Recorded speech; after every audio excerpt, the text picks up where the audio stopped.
En el mundo implacable de Mateo, el poder se mide en silencio, y la emoción es una debilidad que no puede permitirse. En la boda de su mejor amigo, en medio de una ceremonia de calculada perfección, su universo de control absoluto se fractura por un defecto inesperado. Clara, la dama de honor que llega tarde, trayendo consigo un hermoso caos y una vulnerabilidad que no ha sentido en años. Ella es restauradora de libros raros, una mujer que vive para reparar lo que el tiempo ha roto. Él es un hombre que rompe todo lo que toca. Su encuentro es una colisión de dos mundos, uno de luz y otro de sombras, uno de creación y otro de destrucción. Un baile bajo la luna enciende una obsesión, y Mateo, que comanda un imperio, decide que debe tenerla. Pero para entrar en su mundo no puede usar la fuerza. Necesita un pretexto, una razón legítima para acercarse a la única persona que ha despertado algo en su interior. Y la encuentra en un libro antiguo, de valor incalculable y dañado. Esta es la historia de un hombre peligroso, cautivado por la única mujer que puede ver más allá de su fachada, y de una mujer tranquila que se enfrenta a la elección más peligrosa de su vida: arreglar el libro o intentar salvar al hombre. Hola y bienvenidos. Antes de sumergirnos en la historia de esta noche, nos encantaría sentir vuestra presencia. Decidnos en los comentarios desde qué ciudad o país nos estáis viendo, y simplemente saludad con un hola para que sepamos que estáis aquí con nosotros. Nos encanta ver lo lejos que viajan nuestras historias. Y si eres nuevo aquí o aún no lo has hecho, por favor, asegúrate de suscribirte al canal para formar parte de nuestra comunidad y no perderte nunca un capítulo. Ahora, acomódate, respira hondo. Nuestra historia comienza. El aire en la Catedral de San Miguel era una mentira cuidadosamente construida. Debía oler a reverencia, a piedra antigua, a cera de abeja derretida y a la dulzura empalagosa de 1000 lirios blancos asfixiándose en el calor. Pero para Mateo solo olía a obligación. Estaba sentado en el primer banco, una figura tallada en la quietud, su traje oscuro un vacío contra el torbellino de color que se derramaba a través de las vidrieras. No era una iglesia, era un teatro, y él era su espectador más poderoso y reacio. Su mundo no era de luz y música de órgano, era un reino de sombras, de conversaciones susurradas en habitaciones insonorizadas, de libros de contabilidad donde los nombres eran activos y las deudas se pagaban en monedas mucho más valiosas que el efectivo. El poder, para él, era un abrigo pesado y silencioso que nunca se quitaba. Estaba en la forma en que los otros invitados, hombres poderosos por derecho propio, con imperios de acero y hormigón, evitaban su mirada, en la sutil y deferente inclinación de cabeza de un político desde el otro lado del pasillo. Todos estaban aquí por la boda de su mejor amigo, su mano derecha, Lucas, pero su respeto iba dirigido a él. Era una constante y agotadora demostración de control. Sintió un músculo de su mandíbula tensarse, una rebelión minúscula que suprimió al instante. Despreciaba las bodas. Eran un desfile de sentimentalismo forzado, una exhibición chillona de una vulnerabilidad que había extirpado quirúrgicamente de su propia vida años atrás. Observó a Lucas en el altar, un buen hombre, un hombre leal, con un aspecto inusualmente nervioso. Una pequeña y extraña parte de Mateo sintió un destello de algo parecido al afecto, pero lo enterró de inmediato. El afecto era un lastre. El órgano, que había estado murmurando un preludio, se hinchó en la grandiosa y familiar marcha. Las pesadas puertas de roble del fondo de la catedral se abrieron de par en par y comenzó la procesión. Las damas de honor, una a una, flotaron por el pasillo con vestidos del color de un cielo crepuscular. Cada una era perfecta, serena, sus sonrisas tan ensayadas y simétricas como los arreglos florales que bordeaban la nave. La mirada de Mateo las barrió, catalogando, descartando. Eran muñecas hermosas e intercambiables. No las registró como mujeres, sino como parte de la pompa. Pero la cuenta le falló. Había 5 damas de honor en el altar. Debería haber habido 6. Un murmullo bajo, como el susurro de hojas secas, recorrió los bancos. Un defecto en el tapiz perfecto del día, un hilo suelto. Mateo sintió una punzada de irritación. La nueva esposa de Lucas, Amelia, era una perfeccionista. Esta pequeña alteración sería para ella una fuente de furia privada. La mente de Mateo, siempre estratega, comenzó a calcular el origen del fallo. ¿Un coche averiado? ¿Un acto trivial de rebelión? Era un detalle insignificante, pero irritaba su necesidad de orden absoluto. La novia comenzó su largo paseo, una visión de encaje y perlas, y los invitados se pusieron de pie. Pero justo cuando Amelia llegó a la mitad del camino, un sonido rompió el ritmo sagrado de la marcha. No fue un sonido fuerte, pero estaba tan profundamente fuera de lugar que cortó la atmósfera de la catedral como un fragmento de cristal. Fue el chirrido frenético y desesperado de la antigua bisagra de la puerta de roble, seguido de una brusca bocanada de aire. Todas las cabezas, salvo las del cortejo nupcial, se giraron. La mirada de Mateo, fría y analítica, se clavó en la entrada, y entonces la vio. No fue una entrada, fue un impacto. Una colisión hermosa y caótica con la sofocante perfección del día. Esta, supo al instante, era la dama de honor que faltaba. Se quedó congelada en el umbral, su cuerpo un testimonio de una batalla perdida contra el tiempo. El vestido azul crepuscular estaba arrugado, la delicada tela con pliegues que hablaban de una prisa frenética, no de una mañana de preparación pausada. Un único rizo oscuro se había escapado de su elaborado peinado, aferrándose a la piel húmeda de su sien. Su pecho subía y bajaba en respiraciones irregulares y visibles. Sus mejillas no estaban delicadamente sonrojadas, sino arreboladas con el rojo vivo y crudo del esfuerzo y la mortificación. Sostenía un pequeño ramo de lirios con los nudillos blancos, como si fuera lo único que la anclaba al suelo. Pero fueron sus ojos los que lo atraparon. Eran grandes, del color del whisky tibio, y nadaban en un pánico tan puro y desprotegido que presenciarlo parecía una violación. Recorrieron el mar de rostros que la miraban fijamente, un animal acosado en busca de refugio. Por primera vez en lo que pareció una vida, Mateo sintió que algo se agitaba en su interior que no controlaba. No era deseo, no de la forma simple y depredadora que él entendía. Fue una sacudida de reconocimiento. En una habitación llena de máscaras, ella era devastadora, incandescentemente real. Su caos era más hermoso que toda la calculada perfección de la ceremonia. Era una única nota verdadera en una orquesta de mentiras. Él, que podía dominar una habitación con un sutil cambio de postura, se encontró completamente inmóvil. Se olvidó de la música, se olvidó de la novia, de su amigo, de los 100 poderosos enemigos y aliados que lo rodeaban. Su mundo entero, un vasto e intrincado tablero de ajedrez, se había encogido al espacio que ella ocupaba. Podía sentir el palpitar frenético de su corazón a 15 metros de distancia. Casi podía saborear el regusto cobrizo de su pánico en la lengua. Ella pareció encogerse bajo el peso de 100 miradas, sus hombros encorvándose ligeramente. Luego, con un trago visible, se obligó a moverse, con la cabeza gacha, la vista clavada en el suelo de mármol, como si su vida dependiera de ello. Comenzó a medio correr, medio caminar por el pasillo lateral, una sombra tratando de fundirse con los muros de piedra. No intentaba hacer una entrada, intentaba borrar la que ya había hecho. Él observó cada uno de sus movimientos.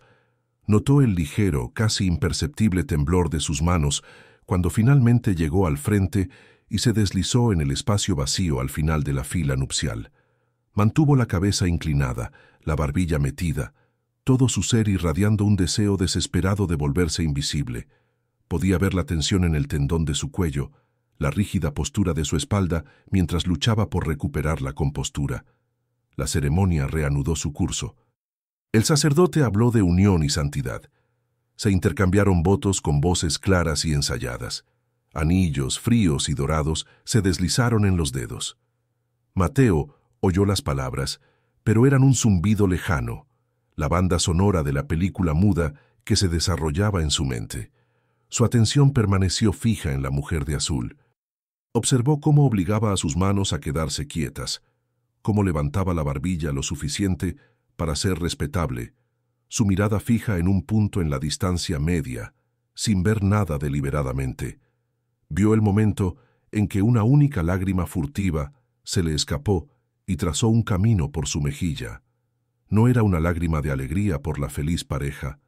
Supo, con un instinto que lo había mantenido vivo durante años, que era una lágrima de frustración, de vergüenza, de sentirse abrumada. Y la visión de esa única y silenciosa lágrima encendió un fuego extraño y desconocido en su pecho.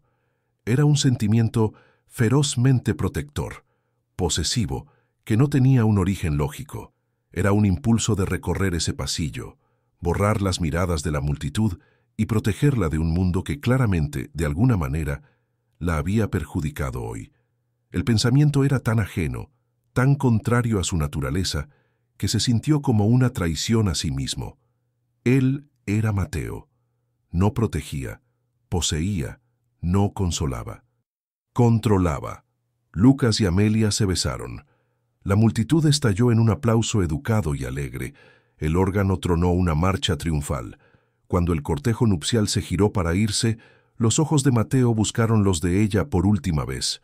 Por una fracción de segundo, mientras ella se giraba, su mirada se alzó y accidental, imposiblemente, se encontró con la suya.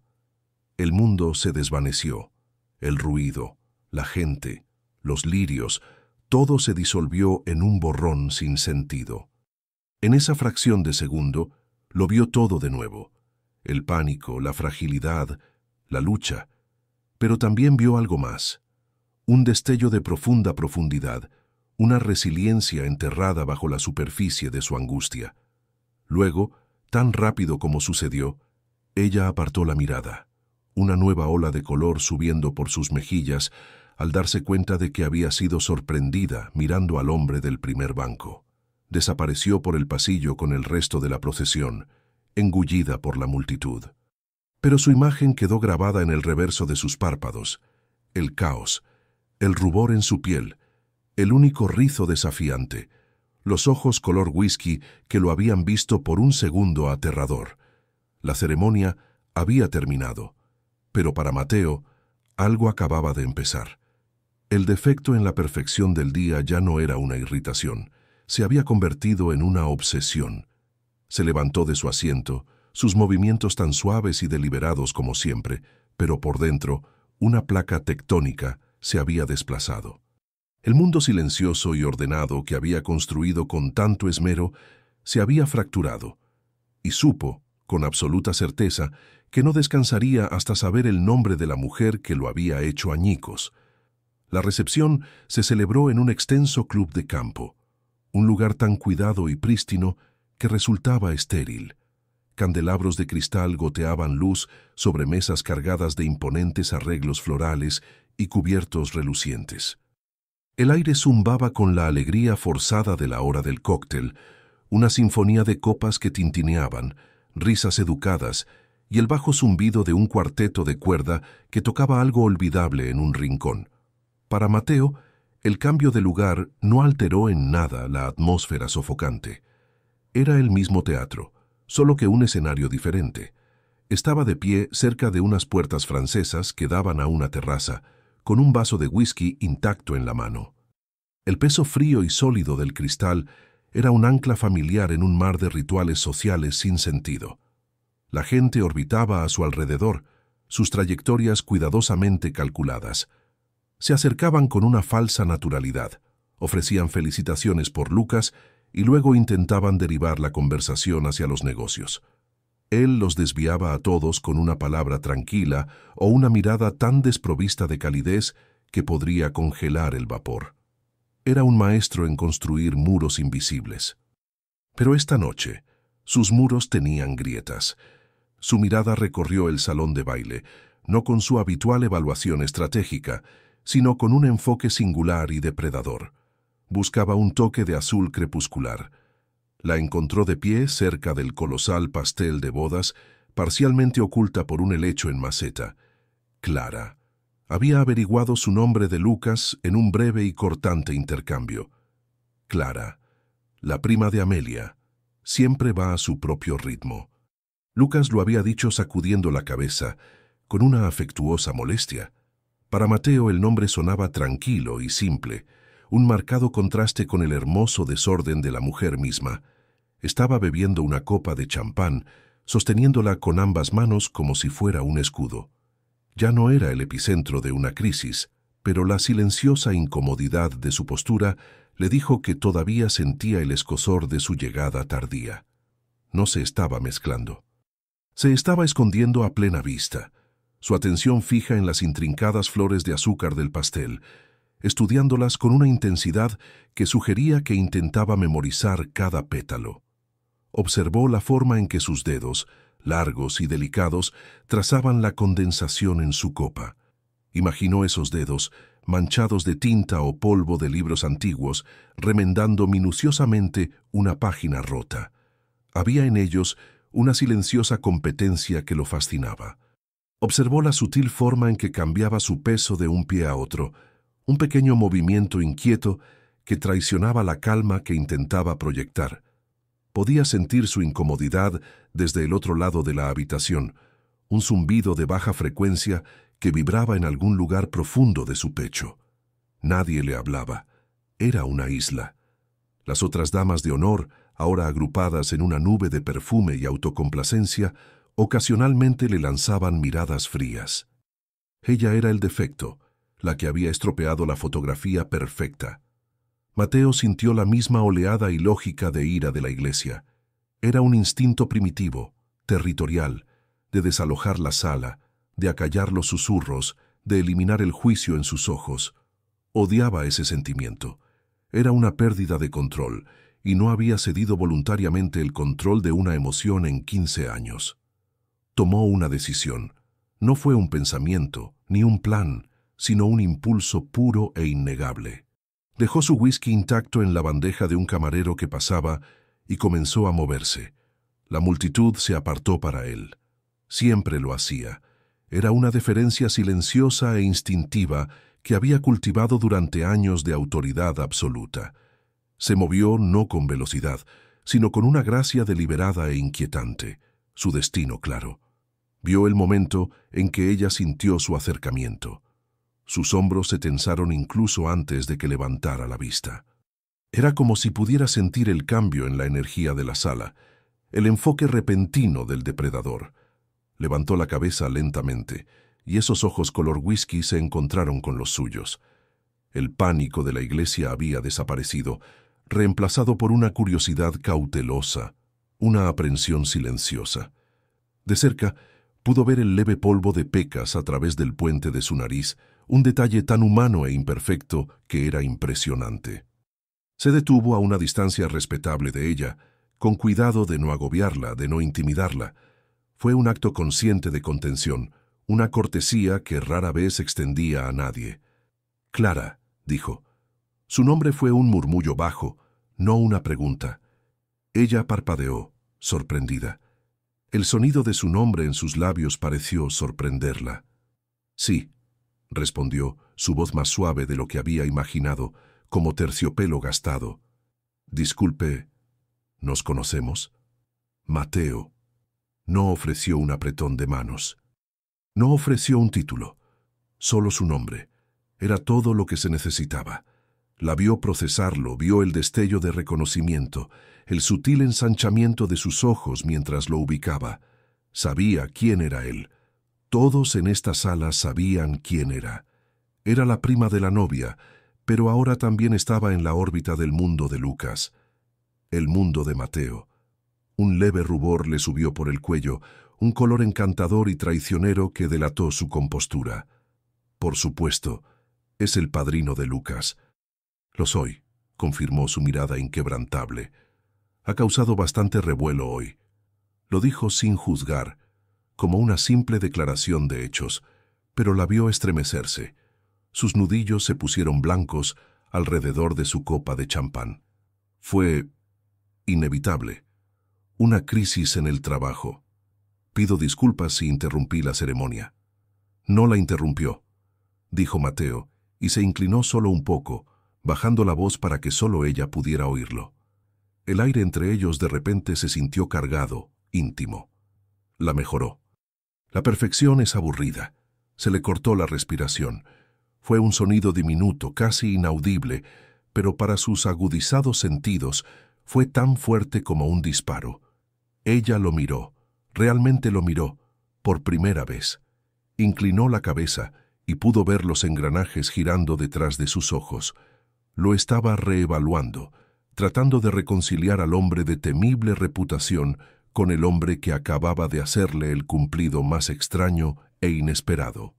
Yo no creo que Amelia esté de acuerdo con usted, tartamudeó un fantasma de sonrisa asomando en sus labios. Fue un gesto pequeño y nervioso, pero transformó su rostro, suavizando los bordes de su ansiedad. La opinión de Amelia tiene poca importancia para mí, declaró simplemente. La honestidad del comentario, tan directa y fuera de lugar en medio de las ficciones educadas de la noche, pareció desarmarla por completo. Un silencio cómodo cayó entre ellos. No estaba vacío. Estaba lleno de las cosas que no estaban diciendo. Quería preguntar qué tipo de crisis podía hacer que una mujer como ella llegara tarde a la boda de su prima. Quería saber a qué se dedicaba que pudiera exigir una devoción tan urgente. Quería trazar la línea de ese rizo escapado en su sien. Ella rompió el silencio primero. «Gracias», dijo, su voz apenas un susurro. «¿Por qué?» «Por no mirarme como si fuera un desastre». Su mirada se desvió hacia las otras damas de honor, un parpadeo tan rápido que casi se lo pierde. Pero no se lo perdió. No se perdía nada. «Un desastre es una cuestión de perspectiva», respondió. «Veo a alguien que luchó una batalla hoy y aún así se presentó. La mayoría de la gente ni siquiera se presenta a la batalla. No tenía idea de dónde venían las palabras, no estaban calculadas, no eran parte de una estrategia. Eran una verdad que había surgido sin ser llamada de alguna parte profunda y largamente dormida de sí mismo. La reacción de ella fue profunda. La tensión en sus hombros se relajó. La mirada cautelosa en sus ojos se suavizó en algo más cálido, algo vulnerable. Fue como si sus palabras le hubieran dado permiso para respirar. Había pasado su vida dejando a la gente sin aliento por el miedo. Estaba descubriendo en ese momento que hacer que una persona respirara con alivio era una forma de poder mucho más potente. Y era un poder que descubrió, para su propio asombro, que quería ejercer una y otra vez, solo para ella. El cuarteto de cuerda había sido reemplazado por una banda en vivo, y la música pasó de ser un educado ruido de fondo a un pulso rítmico y persistente que vibraba a través del suelo pulido. El salón de baile era ahora más ruidoso, más lleno, la contención inicial de los invitados disolviéndose bajo la influencia del vino caro y la ilusión de seguridad. Las parejas comenzaban a dirigirse hacia la pista de baile, moviéndose en círculos prescritos y elegantes bajo la luz fría de los candelabros. Mateo no se había movido, permanecía al lado de Clara, un centinela silencioso. Había creado una pequeña burbuja invisible de quietud a su alrededor. Nadie se acercaba, nadie interrumpía. Su mera presencia era un escudo, una señal de no molestar, escrita en un lenguaje de poder que todos en la sala entendían. Y él sabía, con una certeza que se asentó en lo profundo de sus huesos, que ella también lo sentía. Ya no era una isla ansiosa, era un territorio protegido. La observó sorber su champán, sus movimientos menos cautelosos ahora. Todavía no estaba del todo cómoda, pero la energía frenética y acosada había desaparecido, reemplazada por una tranquila vigilancia. Estaba observando la sala, su mirada deteniéndose en las parejas que bailaban con una curiosidad melancólica, casi académica, como si estuviera estudiando las costumbres de una tribu extranjera. «No eres bailarina», afirmó. No era una pregunta. Ya había catalogado cada uno de sus gestos. Sabía que la forma en que se comportaba, con una especie de gracia introvertida, sugería a una persona más a gusto en espacios tranquilos y concentrados que en una pista de baile abarrotada. Sus labios se curvaron de nuevo en esa pequeña y vacilante sonrisa.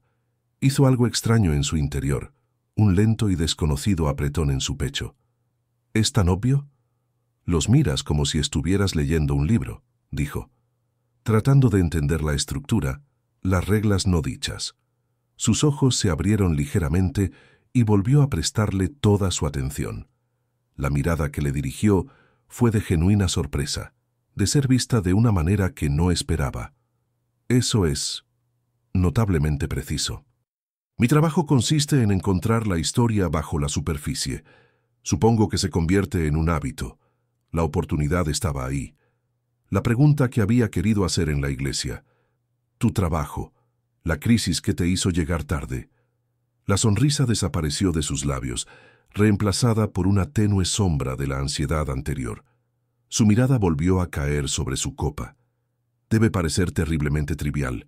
Una emergencia familiar, un problema médico. Esas son razones válidas para llegar tarde. Un libro no lo es. Dime, ordenó.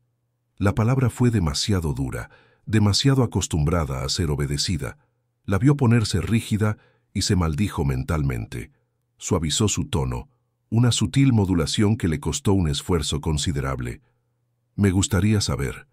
Dudó un momento haciendo girar el líquido dorado pálido en su copa. Soy conservadora de libros y papel, comenzó en voz baja. Restauro manuscritos raros. Esta mañana estaba trabajando en un libro de horas del siglo XV. Los niveles de humedad en la bóveda del laboratorio fallaron durante la noche. Las páginas de vitela estaban empezando a combarse. Si lo hubiera dejado, la iluminación, la tinta, habría sido catastrófico. Un daño irreversible. Él escuchó, imaginándoselo.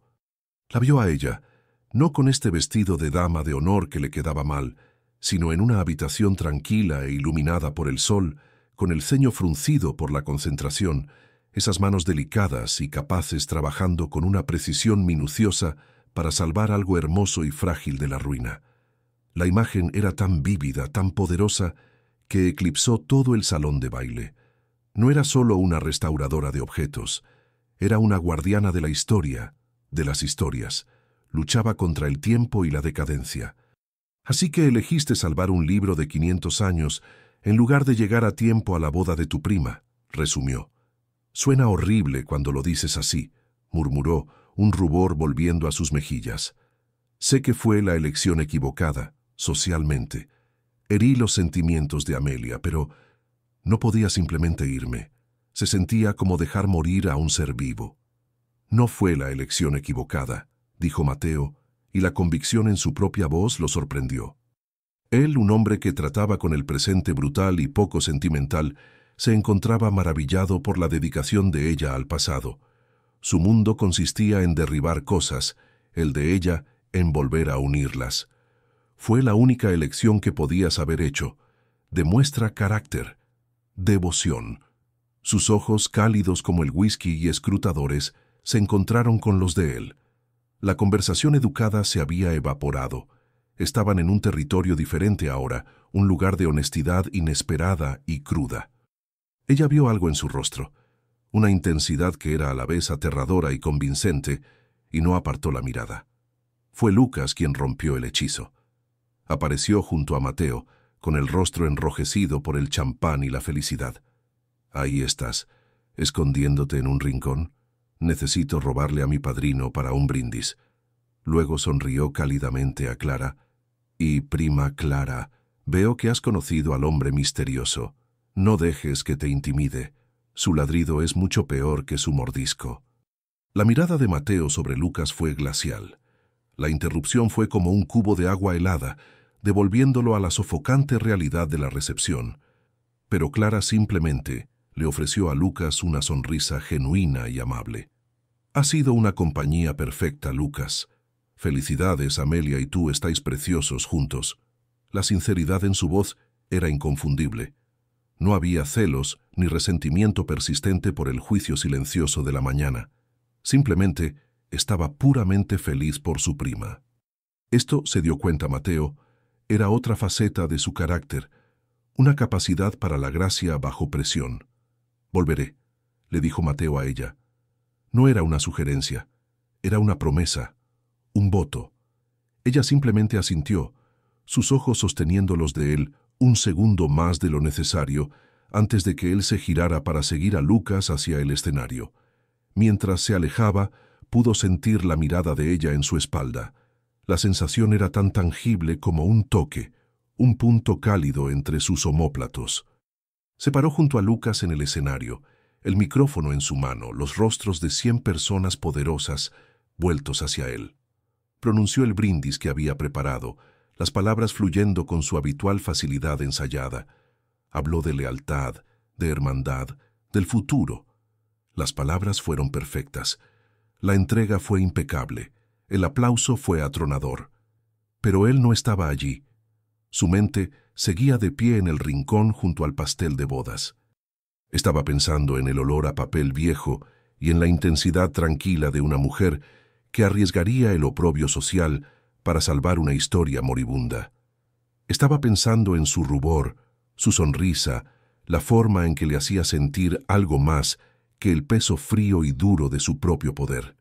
Mientras levantaba su copa hacia los novios, sus ojos encontraron los de ella entre la multitud. Lo estaba observando, su expresión indescifrable. Y en ese momento, Mateo comprendió que el mayor peligro en la sala no era el jefe de la familia rival sentado en la mesa 3, ni el subordinado ambicioso que quería su puesto.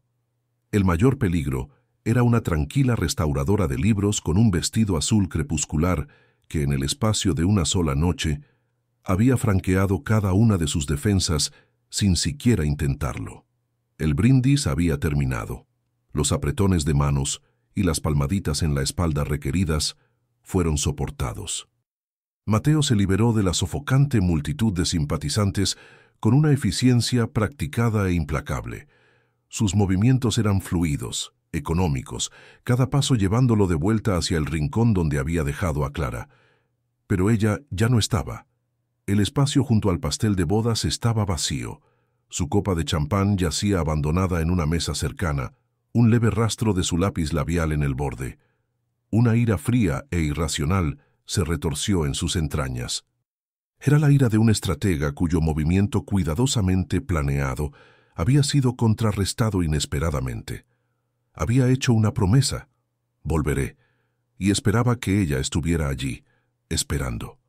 Era una suposición arrogante, lo sabía, nacida de una vida de gente esperándolo, pero la decepción fue aguda, física. Su mirada barrió la habitación de nuevo, esta vez con una precisión fría y metódica. Escaneó la pista de baile, el bar, los grupos de invitados chismorreando. No la vio. Era como si se hubiera evaporado. El salón de baile, que momentos antes se había sentido cargado con una extraña energía nueva, ahora parecía plano e incoloro, el ruido y la música chirriando en sus nervios. Se giró hacia las puertas francesas, junto a las que había estado antes. Un instinto primario guiándolo. Las puertas estaban ligeramente entreabiertas, dejando entrar una rendija del aire fresco de la noche. Empujó una y salió a la amplia terraza de piedra. El cambio fue inmediato. El calor y el ruido opresivos de la recepción desaparecieron, reemplazados por el suave canto de los grillos y el susurro de una brisa que agitaba los jardines meticulosamente cuidados. La terraza estaba tenuemente iluminada por faroles ornamentados, proyectando sombras largas y danzantes, y allí, en el extremo más alejado, recortada contra la vasta y oscura extensión del campo de golf, estaba su silueta. Estaba de pie junto a la balaustrada de piedra, con los brazos cruzados alrededor de sí misma, no como si tuviera frío, sino como si se estuviera conteniendo. Se había quitado los incómodos tacones, que estaban ordenadamente a su lado en el suelo. Miraba la luna, un disco plateado perfecto en el cielo de tinta, y por un momento Mateo simplemente la observó. Aquí, lejos del juicio y el ruido, parecía diferente. La energía ansiosa se había calmado, reemplazada por una profunda y solitaria quietud. Podía ver la elegante línea de su cuello, la suave curva de su espalda. Parecía frágil y fuerte al mismo tiempo, una paradoja que le apretó algo en el pecho. Se sintió como un intruso, una sombra espiando un momento privado y sagrado. El sentimiento fue desagradable. Él nunca era el intruso. Él era aquel cuya presencia definía el espacio. Se movió hacia ella, sus caros zapatos de cuero sin hacer casi ruido sobre las losas. No se sobresaltó hasta que estuvo a solo unos metros de distancia, un testimonio de lo profundamente perdida que estaba en sus pensamientos. «Te dije que volvería», dijo, su voz un murmullo grave en la noche tranquila. Ella se giró, su mano volando a su pecho en un pequeño gesto involuntario de sorpresa. «Mateo, yo solo necesitaba un poco de aire. Se estaba volviendo un poco ruidoso ahí dentro». «Lo sé». Se paró a su lado junto a la balaustrada, no demasiado cerca, pero lo suficiente como para poder sentir el leve calor que irradiaba de ella. Podía oler su aroma, no un perfume, sino algo mucho más sutil y embriagador. Era el aroma limpio de su piel, mezclado con un tenue olor a papel que imaginó que se le adhería de su trabajo. Era el aroma de ella. Permanecieron en silencio por un largo momento, mirando hacia la oscuridad. Era un tipo de silencio diferente al que habían compartido dentro. Este era más profundo, más natural, lleno de los sonidos de la noche. «Se está en paz aquí fuera», dijo suavemente. «La paz es un bien escaso», respondió, las palabras sabiendo a grava en su boca. La paz era un concepto extraño para él, un lujo que se permitían los hombres que no dormían con un ojo abierto. Ella giró la cabeza para mirarlo, su expresión seria a la suave luz del farol. «No pareces un hombre que tenga mucha». Fue una declaración audaz, una observación directa y personal que nadie se había atrevido a hacerle a la cara en años. Sintió el viejo y familiar instinto de cerrarse, de retirarse detrás de su máscara de fría indiferencia. Pero descubrió que no podía, no con ella. «No la tengo», admitió. La confesión se sintió como una piedra cayendo en un pozo profundo. «¿Por qué no?» La pregunta fue simple, directa, desprovista de miedo o astucia. No intentaba entrometerse ni obtener una ventaja. Simplemente tenía curiosidad. Él la miró, a su rostro serio y abierto, y sintió un peligroso impulso de decirle la verdad, de hablarle sobre el peso del imperio que comandaba, sobre la violencia que era el cimiento de su poder, sobre los fantasmas que acechaban en sus momentos más tranquilos, pero no podía. Invitarla a ese mundo sería mancharla. «Mi trabajo», dijo finalmente, las palabras una vasta y deliberada subestimación, «es complicado». Una pequeña sonrisa de complicidad asomó a sus labios. «¿Como un libro escrito en un idioma que nadie más puede leer?» La analogía fue tan inesperada, tan perfecta, que lo dejó momentáneamente sin palabras. Ella veía su mundo no como un campo de batalla, sino como un texto, una narrativa compleja y codificada. En una frase, había demostrado más comprensión que nadie en toda su vida. «Algo así», concedió con la voz ronca. Ella se volvió de nuevo hacia la vista, sus brazos todavía cruzados. «Creo que puedo entenderlo. A veces, cuando trabajo en un manuscrito, soy la única persona en el mundo que conoce sus secretos. Las notas garabateadas en los márgenes por un monje hace 5 siglos, los pequeños defectos en el pergamino, la razón por la que se tachó cierto pasaje, es un sentimiento muy solitario, ser el único que conoce toda la historia». Él la miraba de perfil, la forma en que la luz de la luna captaba la curva de su pómulo. Había construido toda su vida sobre ser el único que conocía toda la historia. Siempre lo había considerado una posición de máxima fuerza, pero al oírla describirlo, escuchó por primera vez el eco de su verdadero nombre: Soledad. «¿Cuál es tu historia, Clara?», preguntó, la pregunta escapándose antes de que pudiera detenerla. Era demasiado personal, demasiado directa. Ella soltó una risa suave y autocrítica. «¿Mi historia? Oh, no es muy emocionante. Es tranquila y polvorienta, y llena de cosas que la mayoría de la gente ha olvidado». «No me lo creo», dijo, su voz intensa. «Creo que tu historia trata de salvar cosas, y no hay nada más emocionante o más importante que eso». Ella guardó silencio. Él observó cómo una ola de emoción recorría su rostro, sorpresa, confusión y algo más, algo que se parecía peligrosamente a la esperanza. Finalmente se giró para mirarlo de frente, la balaustrada de piedra presionando contra su espalda. El espacio entre ellos se sentía imposiblemente pequeño, cargado con una corriente que no tenía nada que ver con la educada ficción de la recepción de bodas en el interior. «Nadie ha dicho eso de mi trabajo antes», susurró. «De mí». «Entonces, no han estado prestando atención», dijo. Y con un movimiento lento y deliberado, que se sintió a la vez aterrador e inevitable, extendió la mano y suavemente colocó el rizo de cabello escapado detrás de su oreja. Sus nudillos rozaron la piel suave y cálida de su sien. El contacto fue eléctrico, una sacudida que recorrió su brazo y fue directamente a su pecho. Vio cómo sus pupilas se dilataban, sintió el suave jadeo de su respiración. El mundo entero, los grillos, la brisa, la música lejana se desvaneció en la nada. Solo existía la sensación de su piel bajo sus dedos y la repentina, abrumadora e innegable necesidad de inclinarse más cerca. El tiempo se estiró y se volvió melaza. Los dedos de Mateo se demoraron una fracción de segundo contra su piel, una marca de calor en el aire fresco de la noche.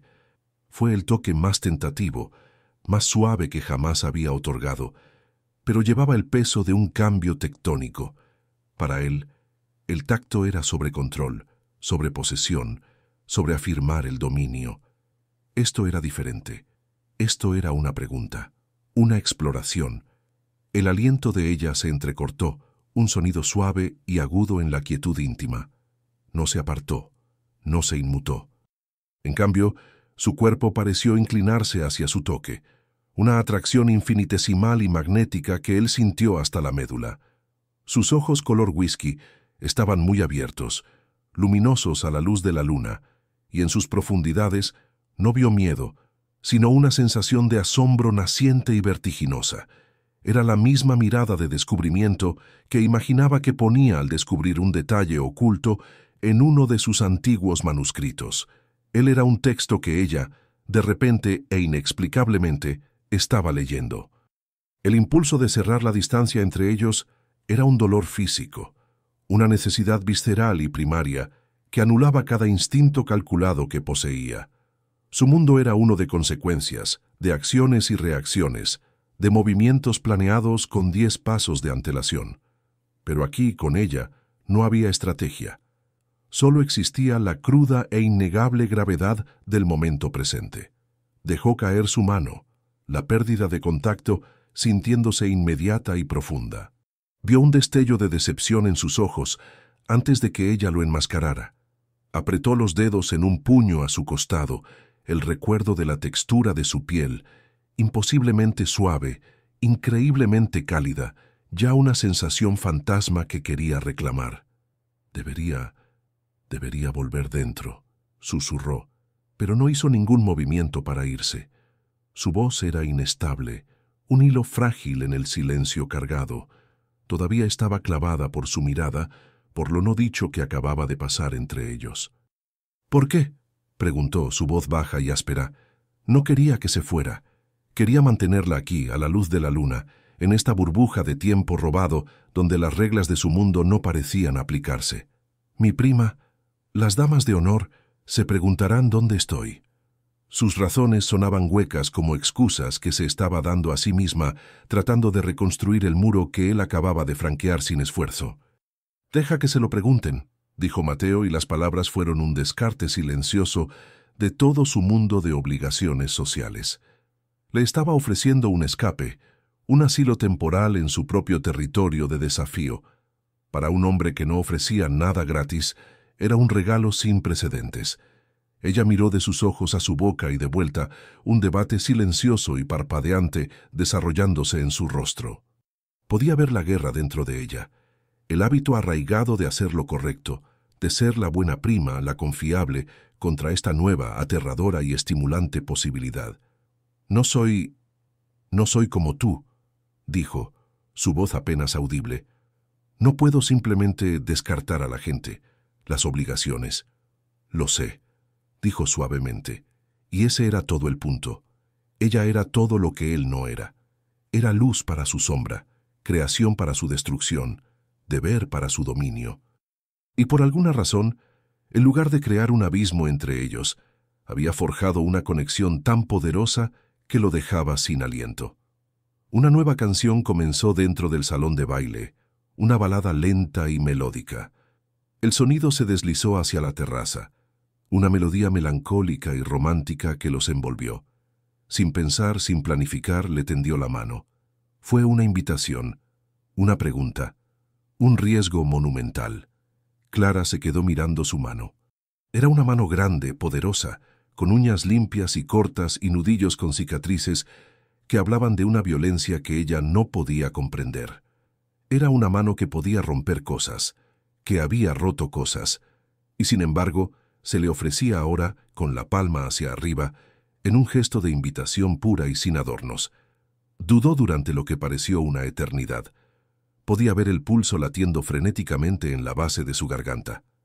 Él no se movió, no habló. Simplemente esperó, permitiéndole la única cosa que rara vez le daba a nadie, una elección. Estaba preparado para el rechazo. Medio lo esperaba. Una mujer como ella debería, con todo derecho, huir de un hombre como él. Pero entonces, con una gracia lenta y deliberada que hizo que su corazón martilleara contra sus costillas, ella levantó su propia mano y la colocó en la de él. Sus dedos eran fríos y delgados contra su palma. Su toque era tentativo, pero firme. En el momento en que su piel se encontró, el zumbido de bajo nivel de electricidad que había estado crepitando entre ellos se encendió. No fue una chispa, fue un incendio forestal. Enroscó sus dedos alrededor de los de ella, su pulgar acariciando la delicada piel de su muñeca. La sintió estremecerse, la apartó suavemente de la balaustrada hacia el centro de la terraza vacía. Los faroles proyectaban un suave resplandor dorado a su alrededor, creando una pista de baile privada solo para ellos. Colocó su otra mano en la parte baja de su espalda, la fina y arrugada seda de su vestido, una delgada barrera contra el calor de su piel. Ella apoyó su mano libre en su hombro, su toque tan ligero como un suspiro, y entonces comenzaron a moverse. No fue un baile de pasos ensayados, fue un vaivén lento y simple, un ritmo compartido guiado por la música melancólica y el silencioso y atronador latido de sus propios corazones. Él guiaba, ella seguía, sus cuerpos moviéndose juntos con una facilidad que se sentía a la vez nueva y antigua. La sostuvo con una cuidadosa reverencia, aterrorizado de que si la sujetaba con demasiada fuerza, esta hermosa y frágil criatura se haría añicos en sus brazos. La miró. Ella tenía la cabeza ligeramente inclinada, su mirada fija en la solapa de su traje. Podía ver la larga y oscura curva de sus pestañas contra su mejilla. Podía oler ese embriagador y único aroma suyo. Por primera vez, sintió un momento de algo que se parecía a la paz. No era la ausencia de conflicto, sino la presencia de ella. Había orquestado 1000 juegos de poder, negociado 100 tratados, puesto fin a una docena de guerras, pero nada de eso, nada, se había sentido jamás tan significativo como esto. Sostener a esta mujer en sus brazos, bajo la luna, balanceándose al son de una canción olvidada.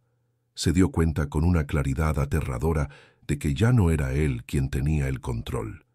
Había ofrecido su mano, y ella la había tomado, y al hacerlo ella se había llevado algo completamente distinto, algo que él ni siquiera sabía que tenía para dar. La canción terminó. La última nota lúgubre de un violín quedó suspendida en el aire nocturno por un momento y luego se disolvió en el canto de los grillos. Pero no dejaron de moverse. Durante unos pocos latidos del corazón, continuaron su lento y silencioso vaivén, atrapados en la estela de la melodía, reacios a romper el hechizo. Mateo fue el primero en detenerse. Tenía que hacerlo. La intimidad del momento se estaba convirtiendo en una presencia física, una tercera entidad en el espacio entre ellos. Era demasiado, demasiado rápido. Su mente, el motor frío y calculador que había asegurado su supervivencia durante 3 décadas, Le estaba gritando. Peligro, vulnerabilidad, exposición. Lenta y a regañadientes, aflojó su agarre, su mano deslizándose desde la parte baja de la espalda de ella. Sin embargo, siguió sujetando su mano. La idea de romper por completo la conexión física era insoportable. La mano de ella se sentía pequeña e increíblemente frágil en la suya. La levantó, dándole la vuelta, su pulgar trazando las delicadas venas azules que corrían bajo la pálida piel de su muñeca. La estaba estudiando, como si fuera un mapa de un país que nunca supo que existía. Clara finalmente levantó la cabeza, sus ojos encontrándose con los de él. La cautela había desaparecido, despojada por la música y la luz de la luna. Lo que quedaba era una vulnerabilidad cruda y desprotegida que reflejaba el caos en su propio pecho. Sus labios estaban ligeramente entreabiertos, su respiración suave y regular. No lo miraba como a Mateo, el temido don, el poderoso hombre de negocios. Miraba al hombre que acababa de sostenerla como si estuviera hecha de cristal soplado. «Tus manos», dijo, su voz un áspero susurro. Pasó el pulgar por las yemas de sus dedos, notando los leves callos. «No concuerdan con el resto de ti». Un leve y curioso ceño fruncido asomó a su frente. «¿Qué quieres decir?» «El resto de ti es suave», luchó por encontrar la palabra. «Elegante. Estas son manos de trabajadora, fuertes». Supo instintivamente que estas eran las manos que salvaban libros. Eran manos con un propósito. Ella bajó la vista a sus manos unidas, un rubor subiendo por sus mejillas. «Supongo que sí. Todos los disolventes y herramientas no es muy glamuroso». «El glamour es una ilusión», dijo su mirada intensa. «La fuerza es real». Hablaba de algo más que sus manos. Hablaba de la mujer que había enfrentado una sala llena de juicios con silenciosa dignidad, la mujer que eligió el deber por encima de la conveniencia, la mujer que no tuvo miedo de encontrar su mirada y preguntarle por qué. Antes de que pudiera responder, una voz femenina y aguda cortó su mundo privado. «Clara, ahí estás». Ambos se giraron. Amelia, la novia, estaba en el umbral de las puertas francesas, su perfecto vestido blanco brillando en la penumbra. Su expresión era una máscara de preocupación cuidadosamente construida, pero Mateo pudo ver el acero debajo. Sus ojos parpadearon del rostro de Clara al de Mateo, y luego deliberadamente hacia sus manos todavía unidas. Mateo soltó la mano de ella como si se hubiera quemado. Los viejos reflejos, el instinto de ocultar, de negar, de proteger, se activaron con la fuerza de un maremoto. Sintió una furia fría por la intrusión, por Amelia, por el mundo entero, por atreverse a imponer sus reglas en este momento robado. Clara dio un pequeño e involuntario paso atrás, el hechizo entre ellos haciéndose añicos. La conexión se cortó, la burbuja estalló. Ella era de nuevo la prima incómoda, y él era de nuevo el padrino intimidante. «Amelia», dijo Clara, su voz un poco demasiado alegre. «Solo estaba tomando un poco de aire fresco». «Te estábamos buscando todas», dijo Amelia, su mirada todavía fija en Mateo, una mezcla de sospecha y una extraña advertencia posesiva en sus ojos. Estaba reclamando un territorio, no solo sobre su prima, sino sobre el orden social de la velada. Mateo era una figura de inmenso poder, y en su mente no estaba destinado a la tranquila y estudiosa Clara. «Lucas está a punto de cortar el pastel. No te lo puedes perder». Era una orden disfrazada de invitación. «Por supuesto», murmuró Clara, sus ojos clavados en el suelo. No lo miraba. «Ya voy». Se giró hacia Mateo, un destello del pánico anterior de vuelta en sus ojos. Fue un placer hablar contigo, Mateo». Era la frase educada y displicente de un extraño, un borrado brutal de la intimidad que acababan de compartir. Era una retirada a la seguridad. Pasó a su lado, sus pies descalzos, silenciosos sobre la piedra, recuperando sus zapatos antes de seguir a Amelia de vuelta al sofocante brillo del salón de baile. No miró hacia atrás. Mateo se quedó solo en la terraza, el aire frío de la noche sintiéndose de repente hostil. El calor de la mano de ella ya era un recuerdo que se desvanecía, reemplazado por el familiar y helado agarre del aislamiento. Le habían dado un atisbo de otro mundo, un mundo más tranquilo, más cálido, más significativo, y luego se lo habían arrebatado. Oyó a la banda empezar una canción alegre y odiosa. Oyó el estruendo de las risas desde dentro. Sintió los muros invisibles que había construido a su alrededor volver a su sitio, más gruesos y altos que nunca. Pero ahora era diferente.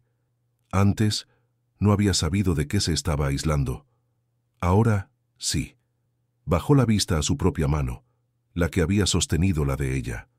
Parecía vacía, extraña. Había pasado toda su vida adulta adquiriendo cosas, negocios, territorio, lealtad, miedo. Tenía todo lo que un hombre podría desear y nada de lo que necesitaba. Le dio la espalda a la luz y el ruido de la fiesta y miró hacia la vasta e implacable oscuridad. La paz que había sentido en sus brazos se había ido, reemplazada por una resolución fría y dura. Había cometido un error esta noche. Había permitido una grieta en su armadura. Había sentido algo. No dejaría que volviera a suceder. Pero mientras estaba allí, una figura solitaria en las sombras supo que era mentira. La había tocado. Había bailado con ella.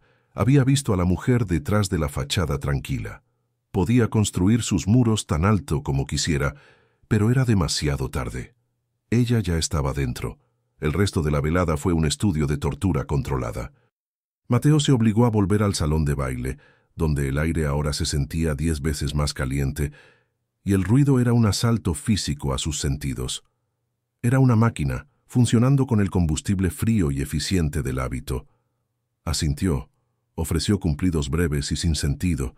Vio a Lucas y Amelia cortar el ridículamente ornamentado pastel. A través de todo, era aguda y dolorosamente consciente de Clara. Ella estaba al otro lado de la sala, reabsorbida por el grupo nupcial. Sostenía un trozo de pastel que no estaba comiendo. Su sonrisa era algo pálido y frágil que llevaba como un abrigo prestado. Se reía cuando las otras damas de honor se reían, pero sus ojos estaban distantes, sus pensamientos a 1.000.000 de kilómetros. Él lo sabía, porque los suyos también lo estaban. Estaban de vuelta en la terraza, a la luz de la luna, atrapados en el eco de una canción triste y dulce. Sus miradas se encontraron solo una vez más, a través de la concurrida sala. Fue una colisión fugaz y accidental.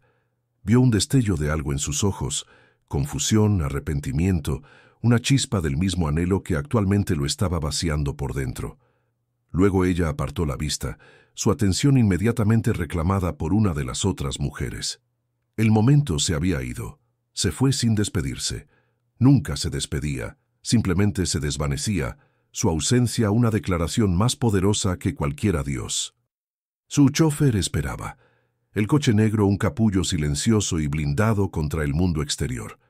Mientras el coche se alejaba del club de campo, Mateo miró por la ventanilla tintada, los cuidados céspedes y las alegres luces difuminándose en una mancha sin sentido. Debería haber sentido alivio. Regresaba a su elemento, el silencio, la soledad, el mundo frío y distante del mando y el control. En cambio, sintió un vacío profundo e inquietante. El silencio en el coche no era pacífico, era estéril. Ya no era el sonido de su poder, sino el sonido de su soledad. Seguía flexionando la mano que había sostenido la de ella, como si intentara recordar el fantasma de su tacto. Los 2 días siguientes fueron un descenso a un infierno familiar, pero que ahora se sentía diferente. Se sumergió en su trabajo, usándolo como un garrote para ahuyentar el recuerdo de ella. Supervisó una serie de negociaciones brutales con una facción rival, su voz más fría, sus decisiones más agudas que nunca. Movió millones de dólares con unas pocas pulsaciones de teclas. Desmanteló el negocio de un competidor con una sola llamada telefónica. Fue despiadado, eficiente y total, y completamente miserable. Todo era un recordatorio. El olor a cuero viejo en su estudio le recordaba su trabajo. Un verso de poesía que vislumbró en un libro le recordó la tranquila inteligencia de sus ojos.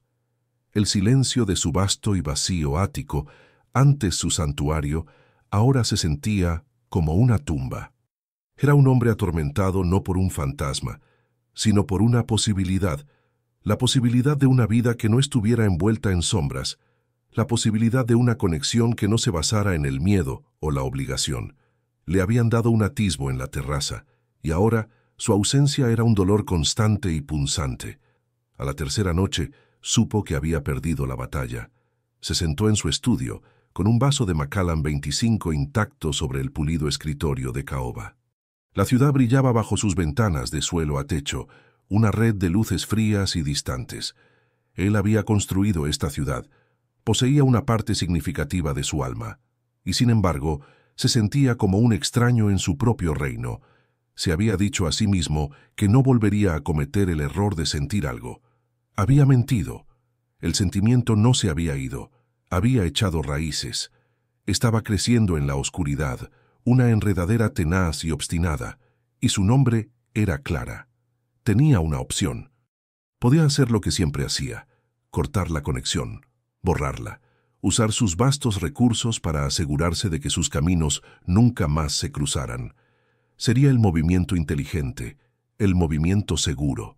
Sería un regreso a la existencia controlada y entumecida que había perfeccionado. O podía hacer la otra cosa, la cosa imprudente, loca y lógica. Podía volver a verla. El debate interno no fue un debate en absoluto. Fue una inevitabilidad a la que se había estado resistiendo durante 72 horas. Abrió un cajón de su escritorio y sacó un teléfono desechable, delgado y encriptado. Marcó un número de memoria. Respondieron al primer tono. ¿Sí? La voz al otro lado era cortante, profesional. Pertenecía a un hombre conocido solo como el Fantasma, su principal investigador, un hombre que podía encontrar a cualquiera, en cualquier lugar, y obtener cualquier información sin dejar rastro. «Tengo un nombre», dijo Mateo, su voz plana sin traicionar nada de la agitación en su interior. «Clara Romero, prima de Amelia García, la novia del sábado. Lo quiero todo. Dónde vive, dónde trabaja, su rutina diaria, su historial, todo. Pero serás invisible. Si ella siquiera sospecha que la están observando, si se le perturba un solo pelo de su cabeza, te haré personalmente responsable». Hubo una pausa al otro lado. En sus 10 años trabajando para Mateo, a el Fantasma se le había encomendado investigar a enemigos, rivales, traidores. Nunca se le había pedido que investigara a una dama de honor. «Entendido», dijo finalmente el hombre, su voz sin traicionar sorpresa. Por eso era el mejor. «Quiero el informe preliminar en mi escritorio por la mañana», añadió Mateo. «Por la mañana», confirmó el Fantasma. Mateo colgó y arrojó el teléfono de vuelta al cajón. Se reclinó en su silla de cuero y finalmente cogió su vaso de whisky. Tomó un sorbo largo y lento. El líquido ardiente no hizo nada para calentar el nudo frío en su estómago. Estaba cruzando una línea. Lo sabía. Esto no eran negocios, no era estrategia. Estaba usando la vasta y peligrosa maquinaria de su imperio por una razón puramente personal. Estaba apuntando toda la fuerza concentrada de su mundo oscuro en dirección a una mujer que vivía en la luz. Era un coleccionista de cosas raras y hermosas, pero nunca había querido poseer algo, alguien, tan completamente. Se dijo a sí mismo que era solo para entender, para saber más sobre la mujer que había franqueado sus defensas, pero mientras miraba la ciudad fría y reluciente, supo que era una mentira. No se trataba de entender, se trataba de obsesión, y la suya acababa de empezar. La carpeta estaba en su escritorio a la mañana siguiente, como se había prometido. Era delgada, de color beige y completamente anodina, que era la firma de El Fantasma. En su interior, sin embargo, había una vida, destilada en puntos y fotos de vigilancia en blanco y negro. Mateo la abrió con una mano inquietantemente firme. Clara Romero, 28 años, sin padres vivos, propietaria única de Conservación Romero, un pequeño estudio especializado en el distrito histórico de la ciudad. Residencia, un apartamento en un tercer piso sin ascensor sobre su estudio. Educación, máster en biblioteconomía y certificado avanzado en conservación de una prestigiosa universidad, sin deudas significativas, sin antecedentes penales. Círculo social, pequeño, compuesto por algunos colegas del mundo académico. El informe era un esbozo de una vida tranquila y ordenada, una vida de disciplina y soledad. Vio una foto de ella saliendo de su estudio, con un bolso de lona colgado del hombro, el ceño fruncido en sus pensamientos. Otra la mostraba en un mercado local, seleccionando cuidadosamente verduras, su expresión serena. Parecía contenta, en paz en su pequeño y meticulosamente cuidado mundo, un mundo completamente ajeno al suyo. El informe concluía con su rutina diaria. Abre el estudio a las 9 a.m., el almuerzo suele comerlo en su escritorio, cierra el estudio a las 6 p.m., luces apagadas en el apartamento a las 11 p.m., predecible, constante, predecible, constante. Eran palabras que valoraba en sus operaciones. Significaban control, falta de variables, pero verlas aplicadas a ella se sentía como una profanación. Era una descripción estéril y clínica de una vida que él sabía, por ese breve encuentro, que era cualquier cosa menos eso. El informe contenía los hechos de su vida, pero no había capturado nada de su verdad. No mencionaba la forma en que sus ojos contenían un destello de pánico, la forma en que su sonrisa era un amanecer vacilante, la fuerza tranquila en sus manos o la gracia devastadora que poseía incluso en un momento de caos. Cerró la carpeta. La información era a la vez todo y nada. Ahora conocía la logística de su existencia, el mapa de sus días. Podía predecir dónde estaría a cualquier hora.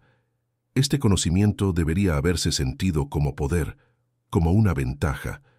En cambio, se sintió como una violación. Había tomado su vida tranquila y privada y la había clavado en un tablero como una mariposa para su examen. Un sabor amargo y metálico llenó su boca. Durante el resto del día, la carpeta permaneció en su escritorio, una presencia silenciosa y potente en la habitación. Condujo sus negocios, su mente una pantalla dividida. En una mitad era el don despiadado, tomando decisiones que resonarían en el inframundo de la ciudad. En la otra, pensaba en un apartamento en un tercer piso y en la mujer que vivía allí, sola, rodeada de sus libros. Al acercarse la noche, supo lo que iba a hacer. Fue un impulso loco, una brecha catastrófica en su propio protocolo. Tenía la información. El siguiente paso lógico era orquestar un encuentro casual, una intersección cuidadosamente planeada de sus mundos. Pero la idea de un engaño tan calculado le pareció barata, le pareció indigna de ella. Quería algo real, algo que no fuera producto de su manipulación. Despidió a su chófer por la noche. Fue a su garaje privado, una bóveda climatizada que albergaba una colección de coches, cada uno un arma de velocidad y precisión. Ignoró los Ferraris y los Aston Martins. En su lugar, eligió un sedán Audi oscuro y discreto, un coche fantasma. Anodino, imposible de rastrear. Condujo él mismo. Era algo que no había hecho en años. La sensación del volante en sus manos era a la vez extraña y familiar. Navegó por las arterias de la ciudad, no como un rey en su carroza, sino como un conductor anónimo más. Se trasladó de los relucientes cañones de acero y cristal de su territorio céntrico a la parte más antigua y tranquila de la ciudad. Aquí, los edificios eran de ladrillo y piedra, sus fachadas con las dignas cicatrices del tiempo. Era su parte de la ciudad. Encontró su calle fácilmente. Era una calle estrecha y adoquinada, bordeada de farolas de gas y pequeñas tiendas independientes. Una panadería, una tienda de antigüedades, un sastre a medida. Parecía una calle conservada en ámbar, un bolsillo del pasado sobreviviendo en el implacable presente. Y allí estaba. Conservación Romero. El nombre estaba pintado con elegante caligrafía dorada en un escaparate, detrás del cual una reja de hierro forjado proporcionaba seguridad. Sobre la tienda, dos ventanas brillaban con una luz suave y cálida, su luz. Aparcó al otro lado de la calle, en las profundas sombras de un viejo roble, y apagó el motor. Y entonces simplemente observó. Se dijo a sí mismo que esto era reconocimiento, Una evaluación estratégica. Pero era una mentira. Era un peregrino que había viajado a un santuario. Durante casi una hora no pasó nada. La luz en sus ventanas era un faro dorado y constante en el anochecer que se avecinaba. Se preguntó qué estaría haciendo. ¿Leyendo? ¿Arreglando un libro? ¿Haciendo la cena? La naturaleza tranquila y doméstica de las imágenes que le venían a la mente era un contraste crudo y doloroso con su propia vida. Sus noches transcurrían en un silencio estéril, o en habitaciones ruidosas y llenas de humo, donde la lealtad era una moneda y la traición siempre una posibilidad. Entonces la vio. Su silueta apareció en una de las ventanas. Estaba regando una pequeña planta en el alféizar. Era un acto simple y mundano, pero al observarla, aureolada por la cálida luz de su apartamento, Mateo sintió como si estuviera presenciando un profundo evento cósmico. Observó la suave inclinación de su cabeza, la forma cuidadosa en que sostenía la regadera. Incluso en este pequeño gesto había un sentido de propósito, de cuidado. Terminó con la planta y se quedó un momento mirando hacia la calle. Instintivamente se encogió en su asiento, su corazón latiendo con el ridículo miedo de ser visto. Pero su mirada estaba desenfocada, distante. No buscaba nada, ni a nadie. Simplemente estaba. Un momento de tranquila contemplación, y en ese momento comprendió la profundidad de su locura. Era una criatura de la noche, un hombre que prosperaba en las sombras. Estaba sentado aquí, en la oscuridad, espiando a una mujer que vivía en la luz. Traerla a su mundo sería extinguir esa luz, manchar su tranquila gracia con la ineludible suciedad de su propia vida. Lo más peligroso para ella no eran sus enemigos, sino él, su interés, su obsesión. El pensamiento fue como un fragmento de hielo en su pecho. Por primera vez consideró que era lo mejor para ella, no lo que él quería, y lo mejor para ella era que él encendiera el coche, se fuera y nunca volviera, que quemara la carpeta en su escritorio y la borrara de su memoria. Era lo único honorable que podía hacer. Puso la mano en el contacto, la mandíbula apretada con resolución, pero no giró la llave. Su mano cayó. No podía hacerlo. El egoísmo que había sido su mayor fortaleza era ahora su más profunda debilidad. La quería. Era una verdad que estaba más allá del honor, más allá de la lógica. Era un dolor profundo y primario. Él podría ser el veneno, pero era un hombre muriendo de sed, y ella era la única agua que había visto en una década. La vio alejarse de la ventana, su silueta desapareciendo de nuevo en la calidez de su apartamento. La luz permaneció encendida. Se quedó sentado allí en la oscuridad durante otra hora, un guardián silencioso, un depredador paciente, un hombre perdido mirando una ventana completa y absolutamente deshecho. A la mañana siguiente, Mateo se despertó antes del amanecer de un sueño inquieto y lleno de sueños. Las imágenes de la noche anterior estaban grabadas en su mente. El rectángulo cálido y dorado de su ventana, su suave silueta, el abismo imposible entre su mundo y el de ella. La resolución que había sentido en el coche, el conocimiento frío y duro de que debía mantenerse alejado, se había evaporado con la dura luz del día, dejando atrás solo el motor crudo e innegable de su obsesión. No se mantendría alejado. Simplemente tenía que encontrar una forma diferente de entrar. La manipulación era su forma de arte. Podía orquestar una adquisición corporativa o una alianza política con la sutil precisión de un relojero. Pero esto se sentía diferente. Acercarse a Clara con una mentira calculada se sentía incorrecto. Sería comenzar su historia sobre una base de engaño, y algún instinto le decía que lo que construyera con ella tenía que estar en terreno sólido, incluso si ese terreno era traicionero. Necesitaba un pretexto, una razón legítima para que sus caminos se cruzaran, una razón que viniera de su mundo, no del suyo. Se sentó en su estudio, la carpeta beige abierta sobre el escritorio. Releyó los detalles de su vida, no como un investigador, sino como un criptógrafo buscando una clave. Conservación Romero. Se especializa en manuscritos raros e incunables. Trata con coleccionistas privados, universidades, museos. Y ahí estaba, Una puerta. No una que pudiera derribar a patadas, sino una que podría ser capaz de abrir. Su familia, a pesar de toda su sangrienta historia, tenía un aprecio profundo, casi paradójico por el pasado. Eran destructores de hombres, pero conservadores de arte. A lo largo de las generaciones, la familia Montoya usaba el apellido de su madre para sus empresas legítimas, había amasado una vasta e inestimable colección de arte, artefactos y recordaba vagamente libros raros.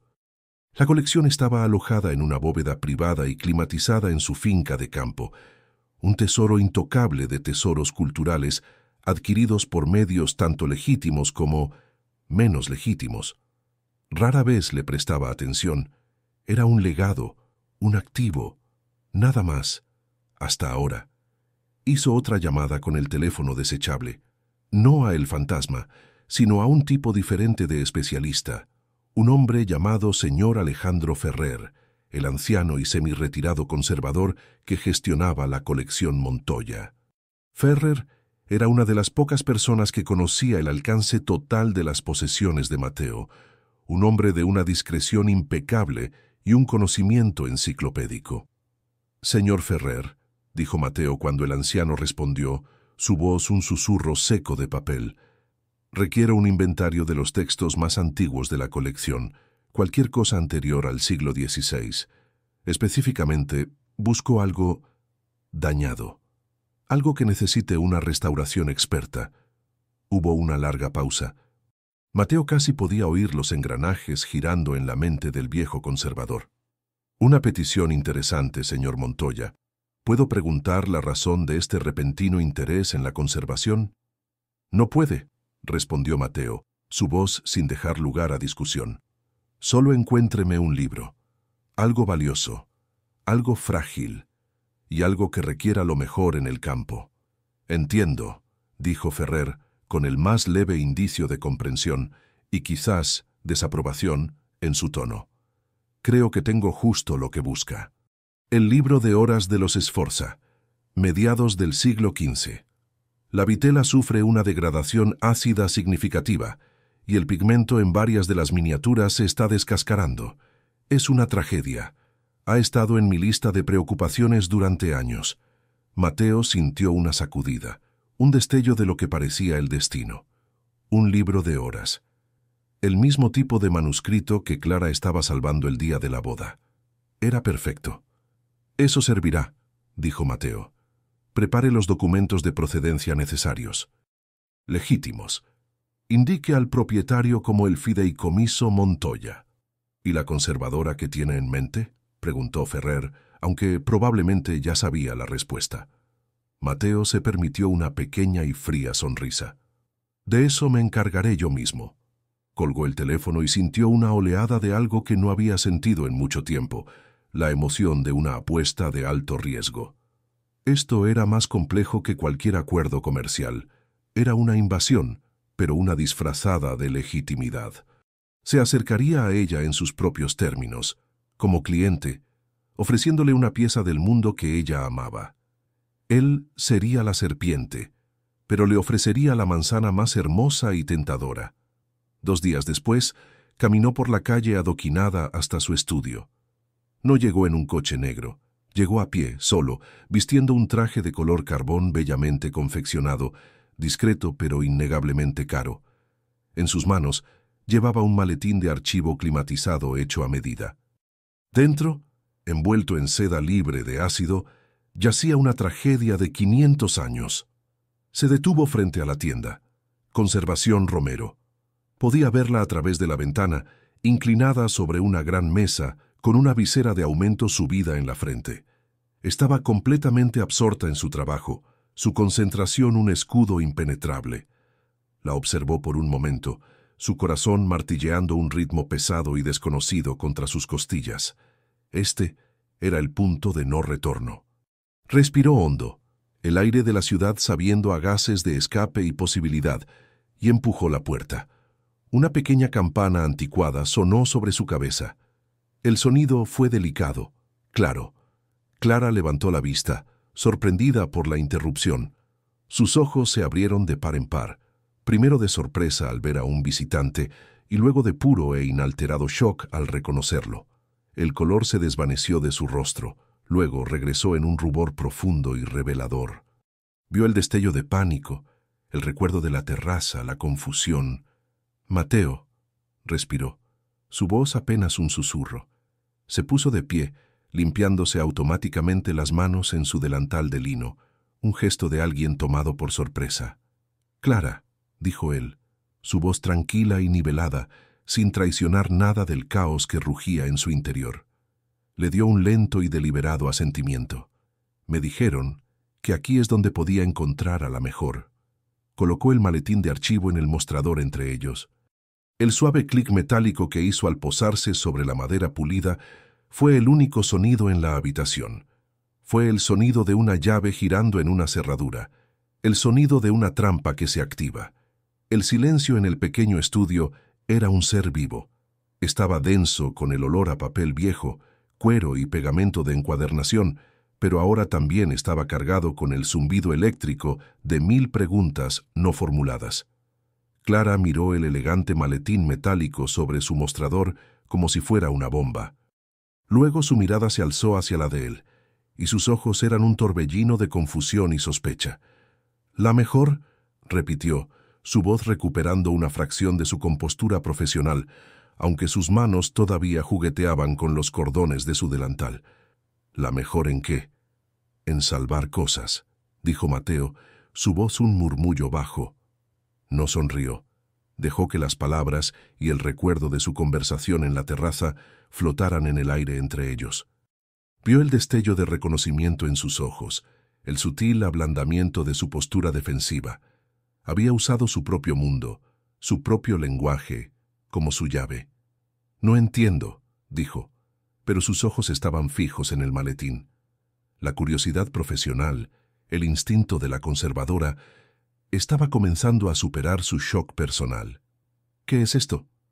«Un problema que espero que puedas resolver», dijo. Abrió los cierres del maletín con una serie de clics metálicos y precisos. El sonido fue inquietantemente fuerte en la silenciosa habitación. Abrió la tapa, revelando el antiguo libro acunado en su sudario de seda. No era un tomo grandioso con incrustaciones de joyas, sino algo mucho más íntimo, un libro de oraciones personal, su cubierta de cuero agrietada y descolorida, sus páginas susurrando siglos de devoción. No lo tocó. Simplemente retrocedió, dándole espacio, cediendo el control. Fue un movimiento calculado. Estaba entrando en su dominio y jugaría según sus reglas. Clara se acercó, su vacilación disolviéndose en una intención pura y enfocada. Este era su territorio. Aquí era donde ella estaba al mando. Se bajó suavemente la visera de aumento sobre los ojos y se inclinó sobre el maletín. Con un toque tan delicado y reverente como una oración, usó un par de pinzas para levantar una esquina del forro de seda. Un jadeo suave y agudo escapó de sus labios. «Dios mío», susurró, su voz llena de una mezcla de horror y asombro. «¿Es esto? No puede ser. Parece un esforza». «Lo es», confirmó Mateo en voz baja. Levantó la cabeza de golpe, sus ojos muy abiertos de incredulidad detrás de las lentes de aumento. «¿El libro de horas de los Sforza? Pero eso es una pieza de museo. La procedencia es legendaria. ¿Cómo...?» Se detuvo, la pregunta no formulada suspendida en el aire. «¿Cómo llega un hombre como tú a poseer un tesoro como este?» «Mi familia ha estado coleccionando durante mucho tiempo», dijo. La declaración, una respuesta suave y pulida como una piedra, sin ofrecer grietas por las que ella pudiera mirar. «Ha sido mal conservado. Necesita a alguien que no solo pueda reparar el daño, sino que entienda su alma». Había elegido sus palabras con cuidado. Alma. Una palabra que no tenía cabida en su mundo de pragmatismo brutal, pero sabía que tenía todo su lugar en el de ella. Permaneció en silencio por un largo momento, su mirada yendo y viniendo entre el libro de valor incalculable y dañado y su propio rostro indescifrable. Podía ver el conflicto rugiendo dentro de ella. La conservadora en ella estaba desesperada, hambrienta, por salvar esta obra maestra. Era el proyecto de toda una vida. Pero la mujer en ella, la mujer que había bailado con él a la luz de la luna, era profunda, profundamente cautelosa. Sabía, a un nivel instintivo, que esto era más que un simple encargo. Un libro nunca era solo un libro. Y un hombre como Mateo nunca hacía nada sin una razón. «Este es un proyecto de varios años», dijo, su voz puramente profesional ahora, un escudo que estaba levantando contra él. Solo los diagnósticos llevarían semanas. El costo sería astronómico. «El costo es irrelevante», dijo Mateo, descartando una fortuna con un gesto de la mano. «El tiempo tampoco es una preocupación». Dio un paso atrás del mostrador, cruzando los brazos sobre su pecho. El delantal, las herramientas, el reconfortante desorden de su estudio parecían darle fuerza. «¿Por qué yo, Mateo?», preguntó, su voz clara y directa. No había más evasión. «Hay instituciones más grandes, laboratorios de museos con más recursos, más personal. Este era el momento, el precipicio». Podía mentir. Podía inventar una historia plausible sobre querer privacidad, sobre confiar en una pequeña experta independiente. Sería la respuesta inteligente y segura. Pero estaba cansado de ser inteligente. Estaba cansado de estar seguro. La miró, a esta mujer que había roto por sí sola décadas de su apatía cuidadosamente construida, y eligió el arma más peligrosa de su arsenal, la verdad. No toda la verdad, no la verdad oscura y sangrienta de su vida, sino una astilla de ella. La única parte que importaba, porque los otros laboratorios son irrelevantes, dijo, su voz baja e intensa, acortando la distancia entre ellos hasta que solo el mostrador los separaba. «No estoy aquí por ellos, estoy aquí por ti». El aliento de Clara se entrecortó. Su máscara profesional se desmoronó, revelando a la mujer vulnerable e incierta que había debajo. «Este libro», continuó señalando el maletín abierto, «es mi excusa. Es mi razón legítima para estar en tu mundo, porque sé que nunca entrarías voluntariamente en el mío.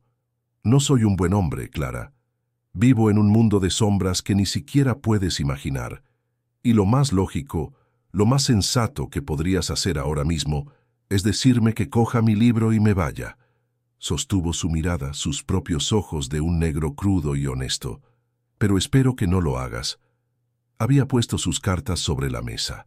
Había admitido el artificio, confesado el pretexto. Le había dado todo el poder.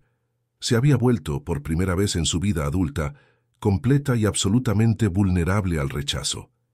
Ella lo miró fijamente, su corazón en sus ojos. Vio el peligro, la oscuridad que él prometía.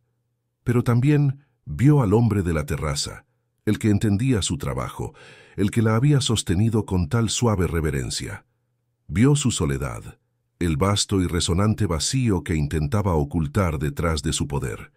No le estaba ofreciendo un simple encargo. Le estaba ofreciendo una elección peligrosa, aterradora e increíblemente convincente. Quedarse en su mundo seguro y tranquilo o abrir la tapa del libro más complicado y prohibido que jamás había encontrado. Lenta, deliberadamente, descruzó los brazos. Extendió la mano y con una mano que temblaba casi imperceptiblemente, cerró suavemente la tapa del maletín de archivo. No fue un rechazo, fue una aceptación, el cierre de un capítulo para comenzar otro. «Lo primero que tendremos que hacer», dijo, su voz un susurro suave y firme que selló sus destinos, «es un análisis completo del contenido de Humedad».